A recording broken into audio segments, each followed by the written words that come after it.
Israel-Iran war: can a nation bomb another's nuclear site? Article 56 of Geneva Convention explained. As the Israel-Iran conflict enters its second week, the skies above the Middle East remain lit with the fire of missiles and drones. Among the most controversial developments is Israel's repeated strikes on what it claims are Iranian nuclear facilities, including the heavily fortified Fordow plant. Iran has responded with missile barrages of its own, calling the attacks a blatant violation of sovereignty. But as the dust settles over charred terrain and the world watches anxiously, a critical question has surfaced in diplomatic circles: can a country legally attack another's nuclear facilities during war, and what does Article 56 of the Geneva Convention say about such actions? Article 56 was added in 1977 to the Geneva Conventions as part of the additional protocols meant to protect civilian lives during armed conflict.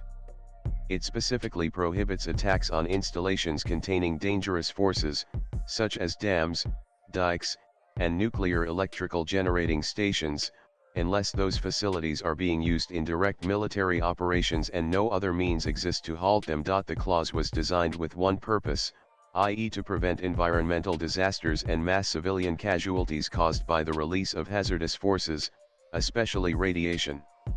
If a strike on a nuclear plant were to cause a meltdown or the leakage of radioactive material, such an act would be considered a war crime under international humanitarian law. However, like many international laws, Article 56 comes with an exception that provides a legal gray zone.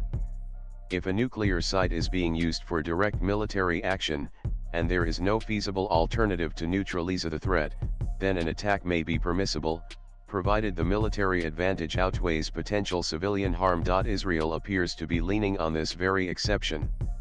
Its security establishment argues that Iranian nuclear sites, especially Fordow and Natanz, are not purely civilian in nature. Instead, they allege these facilities are being used to enrich uranium for weapons, a claim Iran consistently denies. In Israel's view, targeting these sites is a preemptive act of self-defense. But under international law, proving such intent is notoriously difficult, and launching strikes out of revenge or strategic intimidation is not a legitimate justification. There's a more fundamental issue. Israel is not legally bound by Article 56. Neither Israel, the United States, nor India has ratified the 1977 additional protocols to the Geneva Conventions. This means that while Article 56 exists on paper, it holds no binding authority over Israeli military decisions. That legal loophole has real-world consequences. Over the years, Israel has targeted Iranian nuclear infrastructure multiple times.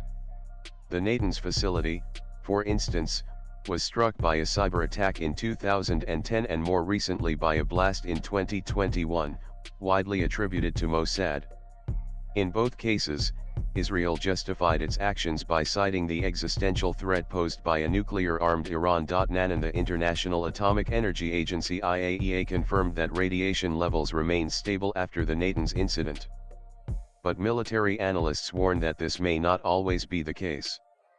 Fordow, for example, is built deep within the Zagros Mountains and is believed to be impervious to conventional strikes, leading to speculation that Israel may seek American bunker-busting bombs to breach it. If such weapons were used, and radioactive material released, it could unleash not just regional fallout but a humanitarian disaster, exactly what Article 56 was intended to prevent. Iran has described Israel's actions as a declaration of war and has retaliated accordingly.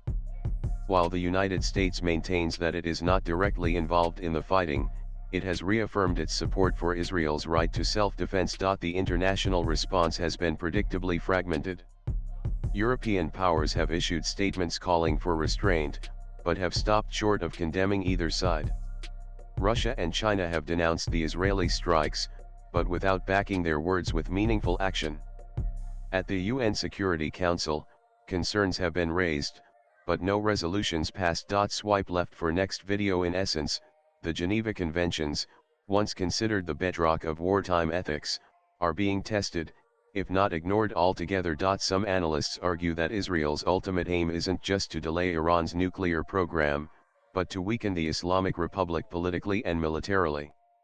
Iran, meanwhile, frames the assaults as violations of its national sovereignty, and has used the attacks to rally domestic support. Latest blogs.